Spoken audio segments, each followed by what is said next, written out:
إن الحمد لله نحمده ونستعينه ونستغفره ونعوذ بالله من شرور أنفسنا ومن سيئات أعمالنا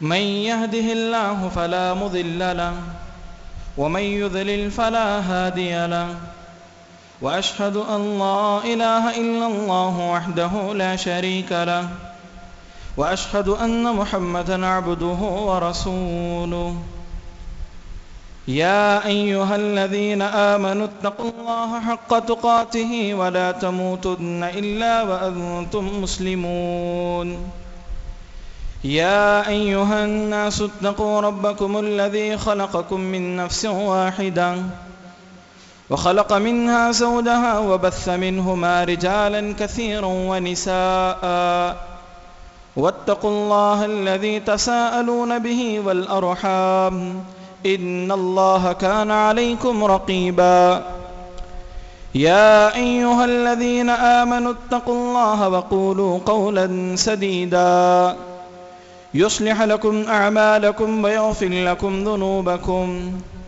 ومن يطع الله ورسوله فقد فاز فوزا عظيما أما بعد فإن خير الحديث كتاب الله وخير الهدي هدي محمد صلى الله عليه وسلم وشر الأمور محدثاتها وكل محدثة بدعة وكل بدعة ضلالة وكل ضلالة في النار فأعوذ بالله السميع العليم من الشيطان الرجيم بسم الله الرحمن الرحيم قاف والقرآن المجيد بل عجبوا أن جاءهم منذر منهم فقال الكافرون هذا شيء عجيب أإذا متنا وكنا ترابا ذلك رجع بعيد قد علمنا ما تنقص الأرض منهم وعندنا كتاب حفيظ.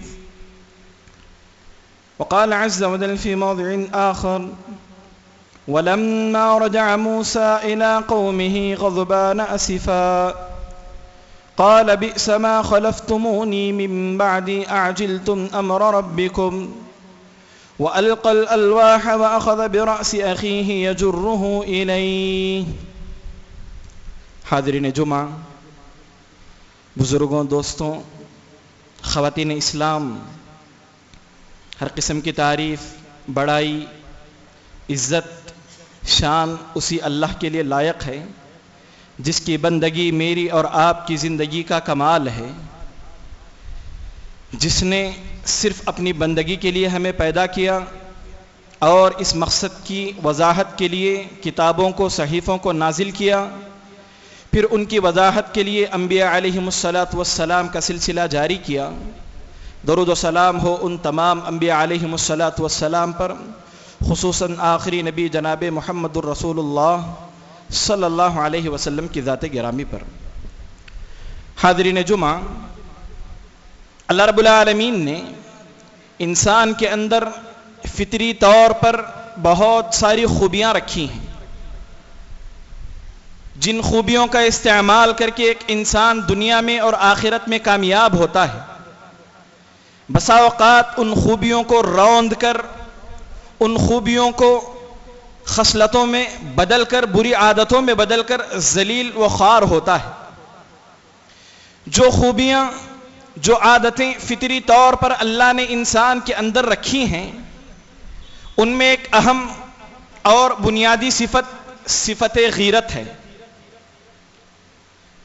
اس خوبی کو انسان اپنی زندگی میں لا کر کے دنیا میں اور آخرت میں کامیاب ہو سکتا ہے۔ آج کے اس خطبہ جمعہ میں غیرت کا فقدان، یعنی ہماری زندگیوں میں جو غیرت ختم ہو گئی ہے یا پھر غیرت کا جذبہ جو کم ہو گیا ہے، اس سے متعلق کچھ دیر باتیں سنیں گے کہ ہم کو کہاں کہاں غیرت مند ہونا چاہیے، کہاں کہاں ہمیں اپنی حمیت، کہاں کہاں یہ جذبہ ضرور میرے اور آپ کے اندر ہونا چاہیے، اس سے متعلق جانیں گے۔ یاد رکھیں اللہ رب العالمین بھی غیرت مند ہے، جس طرح ایک انسان کو غیرت آتی ہے اللہ کو بھی غیرت آتی ہے. غیرت کسے کہتے ہیں؟ ایک انسان کے دل میں پیدا ہونے والا ہے جان ایک کیفیت. مثلا آپ دیکھیں آپ کے گھر میں کوئی برائی ہو رہی ہے, آپ اپنے دل میں غصہ درد محسوس کر کے اس برائی کو بدلنے کی کوشش کرتے ہیں. بسا اوقات آپ کے اور میرے اندر کوئی خرابی ہوتی ہے, اس خرابی کو بدلنے کے لیے ہمارے دل میں ایک جذبہ پیدا ہوتا ہے, ہمیں غیرت آتی ہے. بسا اوقات قوم, قبیلے اور معاشرے کے اندر ایک برائی کو دیکھتے ہیں, اس برائی کو دیکھ کر کے دل میں اس کو بدلنے کی, اسے دور کرنے کی, اس کی اصلاح کی ہمارے دل میں فکر پیدا ہوتی ہے. اسے غیرت کہا جاتا ہے. یہ میرے اور آپ کی غیرت ہے. اللہ رب العالمین کو بھی غیرت آتی ہے. اللہ کے نبی نے کہا ان اللہ یغار, اللہ رب العالمین کو غیرت آتی ہے. اللہ کی غیرت کا کیا مطلب ہے؟ اللہ کے نبی صلی اللہ علیہ وسلم نے فرمایا غیرت اللہ, اللہ کی غیرت یہ ہے ان یأتی المؤمن ما حرم علیہ, ایمان والا اس کام کا ارتکاب کرے جس کو اللہ نے حرام قرار دیا. یہ اللہ کی غیرت ہے, اللہ نے شرک کو حرام قرار دیا. یہ اللہ کی غیرت ہے, اللہ نے ظلم کو, جھوٹ کو, دھوکے کو, اللہ نے بے پردگی کو, اللہ نے زنا کو حرام قرار دیا. یہ اللہ رب العالمین کی غیرت. اب یہ حرام کام ہم کریں گے, اللہ کو غیرت آتی ہے. بسا اوقات اللہ اس انسان پر, بسا اوقات اس گھر پر, بسا اوقات اس پورے معاشرے, قوم, قبیلے پر اپنا عذاب نازل کرتا ہے. اللہ کے بندے, یہ غیرت ایک انسان کے اندر ہونا چاہیے. ایک انسان کے اندر جب یہ غیرت آتی ہے تو وہ اپنے کمالات انسان کی زندگی میں ظاہر کرتی.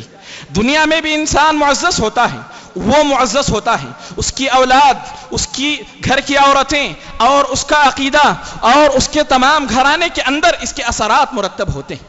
اللہ کے نبی صلی اللہ علیہ وسلم بھی غیرت مند.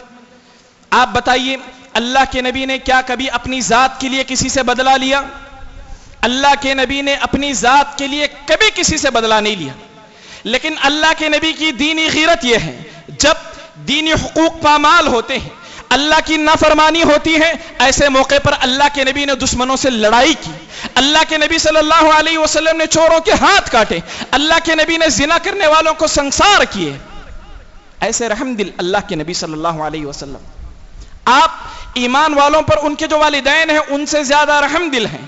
اس کے باوجود جب دین کی بات آتی ہے, جب ایمان کی بات آتی ہے, جب سنت کی بات آتی ہے, اللہ کے نبی صلی اللہ علیہ وسلم نے بھی غیرت کا مظاہرہ کرتے ہوئے یہ گناہ انجام دینے والوں پر اسلامی حد جاری کی. کسی کو قتل کیا, کسی کو رجم کیا, کسی کا ہاتھ کاٹا گیا.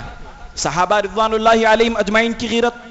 اللہ کے نبی صلی اللہ علیہ وسلم ایک مرتبہ غیرت کی بات بتا رہے تھے, حدیث طویل ہے. مسئلہ یہ تھا کہ ایک شوہر اپنی بیوی کو غیر مرد کے ساتھ دیکھے, کیا کرے وہ؟ اپنے اس دعوے میں کہ وہ سچا ہے, سچی گواہی دے رہا ہے, 4 لوگوں کو پیش کرے. اپنی بیوی کو کسی کے ساتھ زنا کرتا دیکھ لے تو اپنے دعوے میں سچا ہے اس بات کو ثابت کرنے کے لیے 4 گنا پیش کرے گا. اگر 4 گنا نہیں پیش کرے گا تو تہمت لگانے کی اس پر حد جاری کی جائے گی. سعد بن عبادہ رضی اللہ عنہ نے کہا اے اللہ کے نبی صلی اللہ علیہ وسلم, ایک آدمی اپنی بیوی کو کسی اور کے ساتھ دیکھے, وہ جا کر کے 4 گواہ تلاش کرے, ایسے نہیں ہو سکتا, میں اپنی بیوی اور اس آدمی دونوں کو قتل کر دوں گا. اللہ کے نبی صلی اللہ علیہ وسلم نے کہا یہ سعد کی غیرت ہے. کیا ہے یہ سعد کی غیرت ہے. واللہ اغیر منہ, میں سعد سے زیادہ غیرت مند ہوں. واللہ اغیر منی, اور اللہ رب العالمین مجھ سے بھی زیادہ غیرت والا. صحابہ رضوان اللہ علیہم اجمعین کی غیرت آپ اللہ کے نبی کی اطاعت میں دیکھیں, سنت کی تعظیم میں دیکھیں. پہلی بات, سنت کی تعظیم میں ہمیں غیرت مند ہونا چاہیے. اللہ کے نبی کا طریقہ آ گیا, اللہ کے نبی کی بات آ گئی, اللہ کے نبی صلی اللہ علیہ وسلم کی سنت آ گئی, بدلے میں ساری دنیا ہو, آپ ان کا ادب, ان کی عزت, ان کا احترام کرتے ہوئے ان کی بات کو رد کریں گے اور آپ حدیث کو لے لیں گے. حدیث کے مقابلے میں نافرمانی ہو رہی ہو, حدیث کی تعظیم کا, سنت کی غیرت کا تقاضا یہ ہے سنت کی خلاف ورزی کرنے والوں سے آپ دور رہیں, آپ ان سے بات چیت بند کر دیں. عبداللہ بن مغفل رضی اللہ عنہ مجلس میں بیٹھے ہیں, ان کے ساتھ ان کا بھتیجا ہے. ان کا بھتیجا کنکریاں اٹھا کر کے پھینکتا رہتا ہے. بھتیجے کو فرماتے ہیں کنکریاں مت پھینکو. اس لیے کہ اس سے نہ کسی دشمن کو تم مار سکتے ہو، نہ ان کنکریوں سے تم کسی جانور کا شکار کر سکتے ہو۔ البتہ یہ ضرور ہوگا کسی کی آنکھ پھوٹ جائے گی یا کسی کے دانت ٹوٹ جائیں گے، اور اللہ کے نبی نے اس سے منع کیا۔ ان کا بھتیجا خاموش ہو گیا۔ کچھ دیر بعد وہ پھر سے کنکریاں اٹھا کر کے پھینکنے لگا۔ حضرت عبداللہ بن مغفل رضی اللہ عنہ نے اسے دیکھ کر کے کہا، میں تمہیں حدیث رسول بتاتا ہوں، اس کے باوجود تم نافرمانی کرتے ہو۔ واللہ لا اکلمک ابدا، اللہ کی قسم میں تم سے کبھی بات نہیں کروں گا۔ آپ کا دوست، آپ کی بیوی، آپ کا بچہ، آپ کا بھائی، آپ کا خاندان والا سنت کی سری مخالفت کرتا ہے، آپ نے اس کو دعوت دی اس کی ہدایت کے لیے، وہ نصیحت پکڑے اس لیے آپ اس سے دور بھی ہو سکتے۔ اللہ کے نبی نے 3 صحابہ سے 3 دن سے زیادہ تقریباً 50 دن تک قطع تعلق کیا۔ جب حقوق پامال ہو، دین کی نافرمانی ہو، ایسے میں ایسے افراد سے آپ تعلق بھی توڑ سکتے ہیں۔ اللہ کے بندوں، دنیا میں شریعت کا، دین اسلام کا سب سے زیادہ علم رکھنے والے اللہ کے نبی۔ اللہ کے نبی صلی اللہ علیہ وسلم کے بعد کون ہیں شریعت کا علم رکھنے والے؟ ایک آدمی نے اللہ کے نبی سے سوال کیا، اے اللہ کے نبی آپ زندہ ہیں، میں آتا ہوں آپ سے مسئلہ پوچھتا ہوں، آپ کے بعد میں مسئلہ کس سے پوچھوں؟ اللہ کے نبی صلی اللہ علیہ وسلم نے ابو بکر صدیق اور حضرت عمر رضی اللہ عنہما کی جانب اشارہ کیا۔ اب آپ حدیث کے مقابلے میں ان کی اس قدر فضیلت کہ اللہ کے نبی کے بعد ان سے مسائل پوچھے جائیں، لیکن جب بات حدیث کی آتی ہے تو ان کے قول کو بھی کیا کیا جاتا ہے آپ دیکھیں۔ سنن کی روایت ہے، حج کے موقع پر حضرت عبداللہ بن عباس رضی اللہ عنہما مسئلہ بیان کر رہے ہیں، حج تمتع پر لوگوں کو ابھار رہے ہیں۔ عروہ بن زبیر رضی اللہ عنہ، ابو بکر صدیق رضی اللہ عنہ کے نواسے، اللہ کے نبی کے پھوپھی زاد بھائی فرماتے ہیں ابو بکر و عمر تو ایسا کرتے ہیں، ابو بکر و عمر تو حج قران کرتے ہیں۔ حضرت عبداللہ بن عباس رضی اللہ عنہ فرماتے ہیں اقول قال رسول اللہ صلی اللہ علیہ وسلم وانتم تقولون قال ابی بکر و عمر، میں کہتا ہوں اللہ کے نبی صلی اللہ علیہ وسلم نے کہا، تم کہتے ہو ابو بکر و عمر نے کہا۔ یوشک ان تنزل علیکم حجارۃ من السماء، تمہاری اس غلطی کی بدولت اللہ رب العالمین آسمان سے پتھر بھی نازل کر سکتا۔ ایک طرف حدیث کی بات، ایک طرف دنیا میں اللہ کے نبی کے بعد سب سے زیادہ علم رکھنے والوں کی بات۔ جب حدیث کی بنیاد پر ان کی بات کو حضرت ابو بکر کا احترام ہے، ان کی فضیلت ہے اور ان کے مقام کا لحاظ ہے، حضرت ابو بکر کی بھی فضیلت کا ان کے مقام کا لحاظ ہے، ادب احترام کے ساتھ ان کی فضیلت کا اعتراف کرتے ہوئے حدیث کو لے لیں گے، ان کی بات کو رد کر دیں گے۔ آج جب آپ ایک بدعتی کو یہ بات بتائیں کہ امام ابو حنیفہ کا حوالہ دے کر یا دیگر ائمہ کا حوالہ دے کر وہ ایک بدعت کرتا ہے، آپ اسے صحیح حدیث بتاتے ہیں، میلاد آنے والی ہے کچھ دنوں میں، لوگ میلاد مناتے ہیں، ربیع الاول کے مہینے میں اس بدعت کو انجام دیتے ہیں۔ جب آپ کسی بھی طرح کی بدعت سے روکیں تو وہ اپنے ائمہ کا حوالہ دیتے ہیں، جبکہ امام ابو حنیفہ، امام احمد، امام شافعی، امام مالک، ان سب کی دعوت سنت کی تھی۔ حدیث کے مقابلے میں وہ اپنے قول کو دیوار پر مارنے کا حکم دیتے ہیں، لیکن جب آپ ایک بدعتی کو حدیث بتاتے ہیں وہ آپ سے کیا سوال کرتا ہے؟ وہی سوال کرتا ہے جو عروہ بن زبیر رضی اللہ عنہ نے حضرت عبداللہ بن عباس سے کہا۔ حضرت عبداللہ بن عباس کی بات کو سن کر کے حضرت عروہ بن زبیر نے کہا ابو بکر و عمر تم سے زیادہ حدیث رسول جانتے ہیں، ابو بکر و عمر تم سے زیادہ حدیث رسول جانتے ہیں۔ حضرت عبداللہ بن عباس رضی اللہ عنہما نے اس کے بعد مسئلے کی وضاحت کی۔ یہ جو سوچ ہے کہ ہم ایک حدیث بیان کریں، وہ کہیں تم امام سے زیادہ بڑھ گئے، امام سے زیادہ جانتے ہو، ان کے اندر سیرت کی، ان کے اندر حدیث رسول کی غیرت نہیں، یا پھر ان کے اندر حدیث رسول کی غیرت سے متعلق مادہ کم ہو گیا ہے اور وہ بے حس ہو گئے۔ ہم مانتے ہیں کہ ابو بکر صدیق رضی اللہ عنہما حضرت عبداللہ بن عباس رضی اللہ عنہما کے مقابلے میں زیادہ علم رکھتے تھے یا ان سے مضبوط ان کا علم تھا، لیکن ایک ہی آدمی ساری باتیں نہیں جانتا، مگر ہر کوئی کچھ نہ کچھ ضرور جانتا ہے۔ یہاں حضرت عبداللہ بن عباس کو جس مسئلے کا علم تھا، ہو سکتا ہے ان دونوں کو وہ حدیث نہ پہنچی ہو یا انہوں نے اس کا مطلب وہ سمجھا ہو، لیکن حدیث واضح ہو گئی۔ سنت رسول سے غیرت کا تقاضا یہ ہے کہ میں اور آپ سنت رسول کو مان لیں۔ آج ساری بدعتیں ختم ہو جائیں گی اگر ہمارے اندر سنتوں سے متعلق غیرت پیدا ہو۔ اسی طرح غیرت دین لینے سے متعلق، دین سیکھنے سے متعلق، دین کے علم سے متعلق ہونی چاہیے۔ اللہ کے بندوں، دین جس پر میری اور آپ کی آخرت کا دار و مدار ہے، جیسا دین لے کر کے جائیں گے قیامت کے دن میرا اور آپ کا معاملہ ایسا ہے، لیکن اس دین سے متعلق میں اور آپ اس قدر لاپرواہ ہیں، جو بھی دین کے نام پر جو بھی بتایا سنتے ہیں، عمل کرتے ہیں، دین کے نام پر جو بھی چیز سوشل میڈیا پر نظر آتی ہے لوگوں کے درمیان نشر کرتے ہیں، خود بھی گمراہ ہوتے ہیں، انہیں بھی گمراہ کرتے ہیں۔ دین کے معاملے میں انسان کو محتاط ہونا ہے، وہ کس سے دین سیکھ رہا ہے، اور بتانے والا جو دین بتا رہا ہے وہ کون ہے، اس کا منہج کیا ہے، اس کا عقیدہ کیا ہے، اور علماء اس کے بارے میں کیا کہتے ہیں۔ یہ تمام باتوں کو چھوڑ کر دین کے نام پر جو بندہ بھی آپ کو بتائے، آپ اس کی بات کو لے لیں، آپ کے اندر دین سے متعلق غیرت کا فقدان ہے۔ امام ابن سیرین رحمۃ اللہ علیہ فرماتے ہیں ان هذا العلم دین، یہ جو دین ہے، یہ احکامات ہیں، کیا حلال ہے کیا حرام ہے، کس کی کیا فضیلت ہے، یہ جو دین ہے یہ اللہ کی وحی، یہ جو علم ہے یہ اللہ کا دین ہے، اللہ کی وحی ہے۔ فانظروا امن تاخذون دینکم، تم اچھی طرح دیکھ بھال لو کہ تم یہ دین کس سے حاصل کر رہے ہو۔ مجھے اور آپ کو اس سے متعلق بھی بڑا غیرت مند ہونا چاہیے۔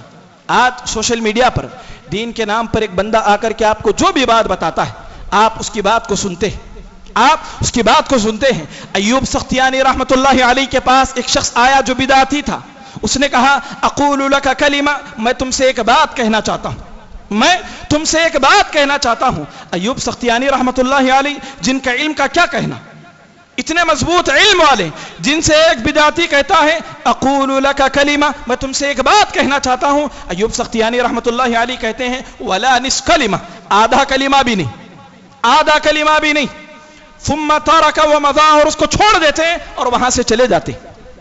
علم کے پہاڑ جنہوں نے تابعین سے اور ٹھوس بنیاد پر علم حاصل کیا، ان کا یہ حال ہے کہ بدعتی کا ایک کیا آدھا کلمہ بھی نہیں سنتے۔ میں اور آپ کہاں گئے اللہ کے بندوں؟ دین سے متعلق میرے اور آپ کی غیرت کہاں گئی؟ مزہ لینے کے لیے، مزہ لینے کے لیے، بسا اوقات ٹائم پاس کے لیے ہم بدعتی کو گھنٹوں گھنٹوں سنتے۔ یہ دین سے متعلق ایک انسان کے اندر جو غیرت ہے اس کے فقدان کی ایک علامت ہے۔ اس حوالے سے مجھے اور آپ کو محتاط رہنا ہے۔ سوشل میڈیا پر شبہات بھرے پڑے، فتین آتے ہیں، شبہ چھوڑ کر کے چلے جاتے ہیں۔ بسا اوقات انسان اس شبہ کا شکار ہو کر کے اپنا دین تباہ و برباد کر بیٹھا۔ اب ہم کیسے پہچانے کون سا شبہ ہے کون سا شبہ نہیں ہے؟ ہمارے پاس علم نہیں، ہم نے مدارس میں علم حاصل نہیں کیا، تو ہمارے لیے بچنے کا کیا راستہ ہے؟ ہمارے لیے بچنے کا راستہ یہ ہے کہ اس راستے پر چلے ہی نہ، اس آدمی کو سنے ہی نہ، اس لیے کہ شبہ کا علم نہیں اور وہ آدمی شبہ پیدا کر دے تو ہمارا ایمان خراب ہو سکتا ہے۔ اسی طرح اللہ کے بندوں، بدعت کی حقارت، بدعت کی تردید اور بدعتی سے دور ہونا، یہ بھی سنت سے غیرت کا ایک علامت ہے، یہ بھی سنت سے غیرت کا ایک تقاضا ہے۔ لوگ کیا کرتے ہیں، بدعتی جب اپنی بدعت کے لیے آپ کی دکانوں پر آتے ہیں، آپ انہیں چندہ دیتے ہیں، آپ انہیں روپیہ پیسہ دیتے ہیں، جائیں وہ بدعت کا اہتمام کریں، سنت کے خلاف کام کریں، آپ انہیں روپیہ پیسہ دیتے ہیں۔ یہ ہرگز درست نہیں ہے۔ روپیہ پیسہ تو چھوڑیے، لوگ بدعتی کو اپنی بیٹیاں دیتے ہیں۔ وہ اکیلا بدعت کر رہا تھا، ہم نے اپنی بیٹی کو دے دیا، جاؤ تم بھی اس کے ساتھ مل کر کے بدعت کرو۔ اللہ کے بندوں، ذرا سا بیٹی کے رشتے میں تاخیر کیا ہوئی، یا پھر ایسا رشتہ جو موحد آدمی کا رشتہ ہے، اس کے پاس مال کی کمی ہے، اس کمی کو بنیاد بنا کر ہم اپنی بچیوں کا رشتہ کسی بدعتی سے کر دیتے اور وہ اس کے ساتھ مل کر کے بدعت انجام دیتی ہے۔ داماد کا رشتہ ہمارے معاشرے میں بڑا نازک ہے، وہ ظلم بھی کرے تو آپ اسے روک نہیں سکتے، دین کے نام پر وہ بدعت کو انجام دے، آپ کے اندر اتنی طاقت نہیں ہوگی کہ آپ اس کو بدعت سے روک سکیں، ورنہ وہ آپ کی بیٹی کو گھر بھیج دے گا۔ اہل علم کہتے ہیں جو شخص بھی جس کے اندر سنت کی غیرت نہ ہو، اپنی بچیوں کی شادی بسا اوقات ان بدعتیوں سے کرتے ہیں۔ دو گناہ ہیں، جو آدمی بھی اپنی بیٹی کی شادی کسی بدعتی سے کرتا ہے اس کے اندر دو گناہ۔ ایک گناہ یہ ہے کہ اس نے اسلام کو ڈھانے کا انتظام کیا۔ اسلاف کے یہاں یہ بات منقول ہے، من نصر بدعتن، جس نے کسی بدعتی کی مدد کی، یا من وقر صاحب بدعتن، جس نے کسی بدعتی کی توقیر کی، فقد اعان علی ہدم الاسلام، ایسا کیا تو اس نے اسلام کو ڈھانے میں، اسلام کو برباد کرنے میں اس کی مدد کی۔ اللہ کی بندہ، اس حوالے سے محتاط رہنا۔ اور سب سے زیادہ غیرت انسان کو عقیدے کے معاملے میں ہونا چاہیے۔ اس کا عقیدہ کیا ہے، اس کی بیوی کا عقیدہ کیا ہے، اس کے بچوں کا عقیدہ کیا ہے، اس کی ماں کا، اس کے باپ کا، اس کے بھائی کا، اس کے خاندان کے افراد کا عقیدہ کیا ہے۔ سب سے زیادہ غیرت عقیدے کے معاملے میں انسان کو ہونا ہے۔ میں نے آپ کے سامنے خطبے کے آغاز میں سورۃ الاعراف کی آیت نمبر 150 پڑھی ہے۔ اس آیت کا مطلب کیا ہے؟ وَلَمَّا رَجَعَ مُوسَىٰ إِلَىٰ قَوْمِهِ غَضْبَانَ آسِفًا، جب موسیٰ علیہ السلام اللہ کے پاس گئے تھے وحی لینے کے لیے، اللہ رب العالمین نے موسیٰ علیہ السلام کو نبی بنایا، آپ کو وحی دی، اور اللہ نے آپ کو وحی کی تختیاں دی۔ اور جب موسیٰ علیہ السلام وہاں سے جا رہے تھے تو اللہ نے موسیٰ علیہ السلام کو بتایا تمہاری قوم بچڑے کی پوجا کر رہی ہے، تمہاری قوم شرک میں واقع ہو چکی ہے۔ موسیٰ علیہ السلام اپنے پیچھے اپنے بھائی ہارون کو کیا بنا کر گئے تھے؟ اپنے پیچھے ہارون کو خلیفہ اور ان کا ذمہ دار، ان کا نگران بنا کر کے گئے تھے۔ واپس آتے ہیں اپنے بھائی کو دیکھ کر کے کہتے ہیں قال بئس ما خلفتمونی من بعدی، تم نے میری کیا ہی بدترین جانشینی کی ہے، تمہاری بربادی ہو، تم نے برا کیا، تمہاری یہ جانشینی ہے، میں نے جو تمہیں ذمہ داری دی تھی اس میں تم برابر کے نہیں اترے۔ پھر کیا کہتے ہیں وَلَمَّا رَجَعَ مُوسَىٰ إِلَىٰ قَوْمِهِ غَضْبَانَ آسِفًا قَالَ بِئْسَ مَا خَلَفْتُمُونِي مِن بَعْدِي أَعْجِلْتُمْ أَمْرَ رَبِّكُمْ وَأَلْقَى الْأَلْوَاحَ وَأَخَذَ بِرَأْسِ أَخِيهِ يَجُرُّهُ إِلَيْهِ، اللہ نے جو تختیاں دی تھی ان تختیوں کو پھینک دیتے ہیں اور اپنے بھائی کا سر کے بال پکڑ کر کے کھینچنے لگتے ہیں۔ قوم میں شرک کو دیکھ کر ایک نبی کا خون کھولتا ہے، آپ غیرت میں آ کر اپنے بھائی جو خود نبی ہیں ان کے بال پکڑ کر کے کھینچتے ہیں۔ یہ قرآن کہتا ہے انبیاء لڑا کرتے ہیں، انبیاء کی شان کے لائق نہیں ہے یہ بات۔ یہاں عقیدے کا جو بگاڑ ہے اس سے متعلق ایک نبی کو غیرت آ گئی، اس نے اپنے نبی کو، اپنے بھائی جو نبی ہیں بڑی محفل میں ان کے بال پکڑ کر کے اس کی خطرناکی کو وعدے کیا اللہ کے بندے۔ آج ہم عقیدے پر، ہم صحیح عقیدے پر ہیں۔ ہمارے گھر میں اگر جوائنٹ فیملی ہے تو ہمارے گھر میں ہمارے بھائی کا بیٹا یا ہمارا کوئی رشتہ دار آ کر کے بدعت کرتا ہے، ہمارا خون نہیں کھولتا، ہم اس کی اصلاح کرنے تک کی کوشش نہیں کرتے۔ اللہ کے نبی صلی اللہ علیہ وسلم بہت سارے جو فروعات تھے، زنا کا حکم، زنا حرام ہے، بعد میں یہ حکم نازل ہوا، شراب کی حرمت بعد میں نازل ہوئی، سود کی حرمت بعد میں نازل ہوئی، شریعت نے سب سے پہلے شرک کو حرام قرار دیا۔ ایمان لانے کے بعد اللہ کے نبی صحابہ میں سب سے پہلے ان کے اندر جو شرک تھا، ان کے اندر جو خرافات تھی شرک سے متعلق، اس کو آپ ختم کرنے کی کوشش کیا کرتے تھے۔ ہم توحید والے ہیں یہ بات ناکافی ہے، ہم توحید والے ہیں، ہمارے ماتحت بھی توحید والے بنے یہ بات اصل ہے۔ اگر ہم صرف توحید والے ہیں اتنی بات کافی تھی، دوسری باتوں کی غیرت ہمارے اندر نہ ہو اس سے کوئی فرق نہ پڑتا۔ اللہ کے بندوں، اللہ کے نبی مکہ والوں کو چھوڑ کر طائف نہ جاتے، صحابہ اپنی جان مال اسلام کے لیے قربان کر کے جا کر کے اللہ کے لیے نہیں لڑا کرتے۔ اللہ کے بندوں، ہم جس کو حق سمجھتے ہیں، غیرت کا تقاضا یہ ہے کہ دنیا میں عام کریں۔ عقیدے سے متعلق انسان کو غیرت مند ہونا چاہیے۔ اسی طرح غیرت ایک انسان کی جو عام معنی، جو ایک خاص معنی میں غیرت کا لفظ بولا جاتا ہے، وہ گھر میں ہو رہی اللہ کی نافرمانیوں کو اپنی بچی میں دیکھنا، اپنی بیوی میں دیکھنا، اپنی بہن میں دیکھنا، اپنی ماں میں دیکھنا اور گھر کی خواتین میں دیکھنا جو ہماری ماتحت ہیں، اور خاموش رہنا، یہ بے غیرتی کا سب سے بڑا فقدان ہے۔ آج جب بھی بے غیرتی کی بات آتی ہے، غیرت مندی کی بات آتی ہے، سب سے پہلے آدمی کا ذہن اس طرف جاتا ہے کہ اس کی گھر کی عورتیں بے حیا ہیں، اس کے گھر میں پردے کا اہتمام نہیں ہوتا۔ یہ ایک خاص معنی ہے۔ آج اس معنی میں بھی کس قدر گمراہی ہے اللہ کے بندو لوگوں، گھروں میں، لوگوں کے گھروں میں آپ دیکھیں کس قدر بے حیائی ہے اور کس قدر اس کا فقدان ہمارے گھروں میں نظر آتا ہے۔ یاد رکھو، جس گھر میں بے پردگی ہو، شریعت ایسے آدمی کو دیوس کہتی ہے۔ اللہ کے نبی نے کہا 3 لوگ ہیں جنہیں قیامت کے دن اللہ نہیں دیکھتا یا ان پر رحمت کی نظر نہیں ڈالتا اللہ رب العالمین۔ مدمن الخمر، ایک شرابی آدمی، ایک شرابی آدمی اگر شراب پیتا ہے اور اس سے توبہ نہیں کرتا، اللہ ایسے آدمی کو نہیں دیتا۔ المرأة المترجلہ، ایسی عورت جو مرد بننا چاہتی ہے، ایسی عورت جو مرد بننا چاہتی ہے، ایسی عورت کو بھی اللہ نہیں دیکھتا۔ اور جو عورت مرد بننا چاہتی ہے اور مرد گھر کا اس کو دیکھ کر کے خاموش رہتا ہے، اس کی بے غیرتی کی علامت ہے۔ آج ایسا ہو رہا ہے، ہمیں اس کا اندازہ نہیں۔ ٹیکنالوجی کا دور ہے، آدمی پیسہ کمانے میں مصروف ہے، ساری ذمہ داریاں عورت کو دے دیا ہے، پیسہ لاتا ہے، سارا پیسہ عورت کے حوالے۔ اب عورت سارے وہ معاملات کرتی ہیں جن معاملات کو کرنے میں اسے مرد سے بات کرنے کی ضرورت پڑے، جن معاملات کو کرنے میں اسے بازاروں کا چکر لگانا پڑے، جن معاملات کو کرنے میں بسا اوقات اسے بے پردہ ہونا پڑے، وہ تمام معاملات یہ عورت کرتی ہے۔ یہ مرد بننے کی کوشش کرنا ہے، اس کو مرد بنا رہا ہے۔ آج کا مرد جو ذمہ داری کے نام پر ذمہ داریاں بانٹ لیا ہے، یہ جا کر کے کماتا ہے، گھر میں آ کر کے بے حس بیٹھتا ہے اور اس کی بیوی سارا گھر چلاتی ہے جس میں شریعت کی نافرمانیاں ہوتی. اس کے بعد اللہ کے نبی نے فرمایا الدیوس، تیسرا وہ شخص جسے اللہ نہیں دیکھتا وہ دیوس ہے، جس کے سامنے برائی ہو اور وہ برائی اس کے ماتحت رہنے والے کریں اور یہ اس کو روکتا نہیں. غیرت کہاں گئی ہماری؟ غیرت ہماری کہاں گئی؟ ہم نے اس ترقی یافتہ دور میں باہر کی جو عورتیں ہیں ان عورتوں کو بے پردہ دیکھا، ہم نے یہ سمجھ لیا کم از کم ہماری عورتوں میں اتنی تو بے حیائی نہیں. اللہ کے بندوں سنو، ہمارے اسلاف میں غیرت کا کیا معاملہ تھا. شعب الایمان میں یہ بات منقول ہے، موسیٰ بن اسحاق قاضی ہیں، ان کے دربار میں ایک مقدمہ پہنچتا ہے. ایک بیوی مقدمہ دائر کرتی ہے، میرے شوہر نے 500 دینار جو درہم ہے مجھے نہیں دیا. شوہر کا دعویٰ ہوتا ہے میں نے اپنا مہر دے دیا. معاملہ عدالت میں ہے، ایک طرف بیوی ہے ایک طرف شوہر ہے. بیوی اپنے حق میں کہ وہ سچی ہیں گواہی دینے کے لیے گواہوں کو پیش کرتی ہے.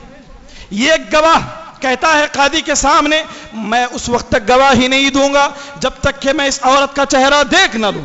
آخر یہ وہی عورت ہے یا کوئی اور ہے؟ جب تک میں دیکھ نہ لوں اے قاضی موسیٰ بن اسحاق میں گواہی نہیں دوں گا.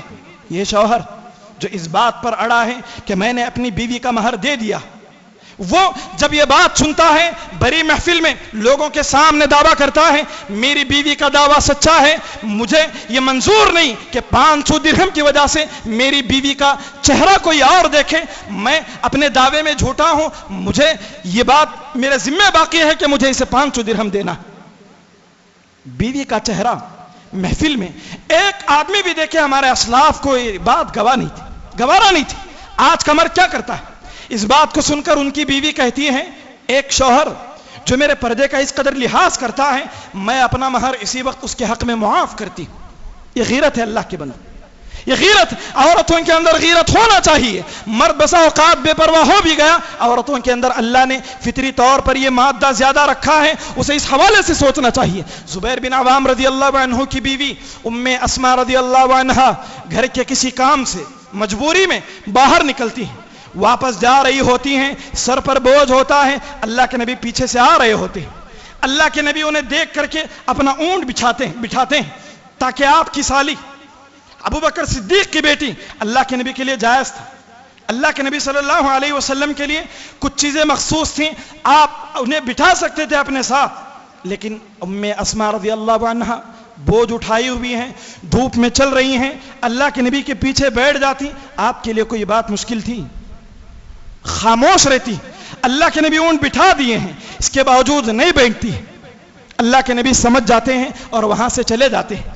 یہ عورت ام اسماء رضی اللہ عنہا اپنے شوہر سے اس واقعے کا تذکرہ کرتی ہیں. شوہر کہتے ہیں وہ نبی تھے، تمہیں ان کی بات مان لینی چاہیے تھی. یہ صحابیہ فرماتے ہیں فاستحییت ان امشی مع الرجال، مجھے شرم آئی کہ میں مردوں کے درمیان چلوں. اور یہ مرد گوارا کر لیتا ہے آپ کی بیوی سامان خرید کر لائے، آپ کی بیوی گھر کے مالک سے بات کر کے کرایہ طے کرے، آپ کی بیوی بازار جا کر کے مول بھاؤ کرے. آپ گھر میں سو رہے ہیں اس لیے کہ میں نے پیسے دے دیا، آپ کے اندر غیرت نہیں ہے. حضرت علی رضی اللہ عنہ فرماتے ہیں اپنی دور خلافت میں بلغنی ان نساءکم یزاحمن العلود فی السوق، مجھ تک یہ بات پہنچی ہے کہ تمہاری عورتیں بازار میں بھیڑ لگائی. اما تغارون، کیا تمہیں غیرت نہیں آتی؟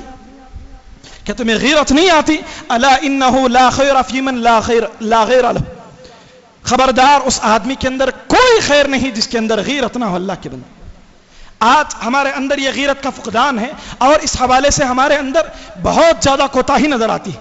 صحابہ رضوان اللہ علیہم اجمعین کتنی بھی خرابیاں کیوں نہ ہو، جب دین کی بات آتی ساری خرابیوں کو، ساری اپنی کوتاہیوں کو دور کر کے دین کے لیے اپنا سب کچھ لٹا دیتے. جنگ قادسیہ دشمن 2 لاکھ ہے، صحابہ کتنے ہیں؟ 30,000 ہے. سعد بن ابی وقاص رضی اللہ عنہ کی سپہ سالاری میں جنگ ہوتی ہے، لیکن جنگ سے پہلے ایک صحابی ہیں ابو محجن جن کو شراب پینے کی وجہ سے قید کیا گیا ہے.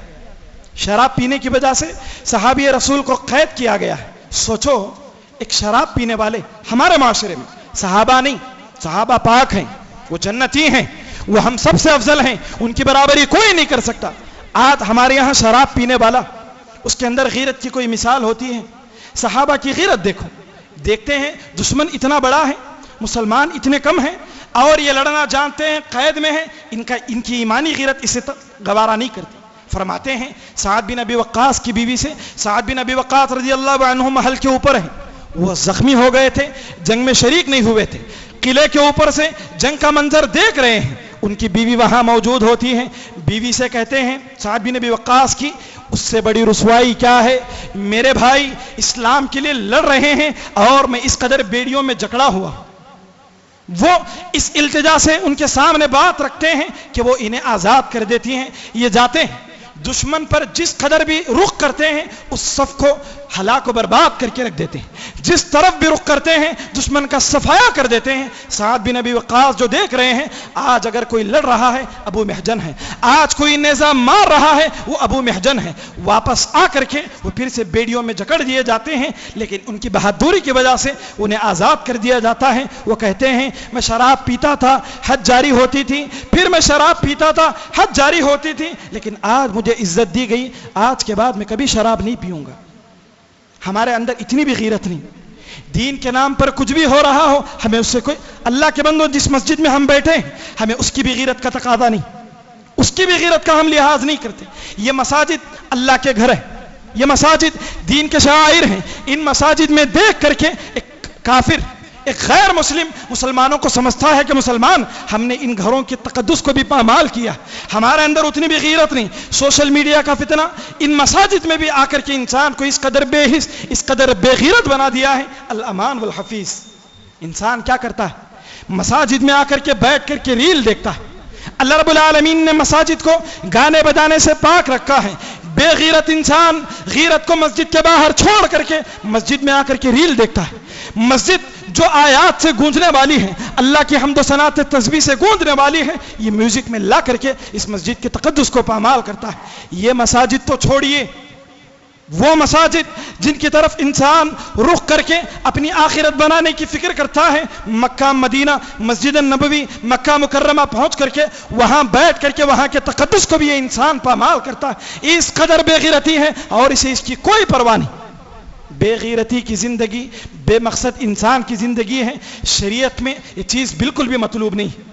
آپ یہ جو بے غیرت کے مظاہر، سنت سے متعلق غیرت، عقیدے سے متعلق، گھر کی عورتوں سے متعلق، دین سے متعلق، اپنی بچیوں کی شادی کرنے سے متعلق، عورتوں کے پردے سے متعلق، مساجد سے متعلق غیرت کی جتنی بھی باتیں سنے ہیں، اللہ کے لیے ان تمام معاملات میں اور اس کے علاوہ معاملات میں بھی ہمیشہ غیرت کا ثبوت دیں، اپنے آپ کو ایک باغیرت انسان بنا کر کے رکھیں۔ جس کے اندر غیرت نہیں اس کے اندر کوئی خیر نہیں۔ ایک آخری بات بتا کر میں اپنی بات ختم کرتا ہوں۔ میں نے مساجد کی بات کی، مساجد کا تقدس کا خیال رکھنا ہے، اس میں ایک بات یہ بھی کہ جب اللہ کا گھر بنایا جا رہا ہو، اس گھر کی تعمیر میں، اس کی ترقی میں، اس کو آباد کرنے میں مجھے اور آپ کو بھی حصہ لینا ہے۔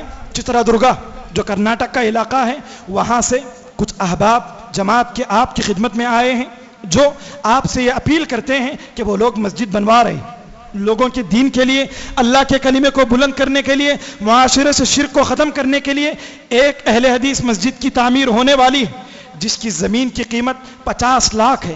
40 لاکھ ان لوگوں نے ادا کر دیا، 15 لاکھ باقی ہے۔ آپ کے پاس اس امید میں آئے ہیں کہ آپ اللہ رب العالمین کے گھر کے لیے ان کا تعاون کریں گے، لہذا آپ سے اپیل کی جاتی ہے میری طرف سے، اس مسجد کے ذمہ داران کی طرف سے، آئے ہوئے مہمانان کی طرف سے، کہ آپ ان کے اس کار خیر میں زیادہ سے زیادہ تعاون کریں، بدلے میں اللہ آپ کو دنیا و آخرت میں سرخرو کرے گا۔ جتنی بھی باتیں ہم یہاں پر سنے ہیں، اللہ ان تمام باتوں کو مجھے، آپ کو، ہم سب کو کہنے سے زیادہ، سننے سے زیادہ صدق دل سے عمل کرنے کی توفیق نصیب فرمائے۔ آمین، تقبل یا رب العالمین۔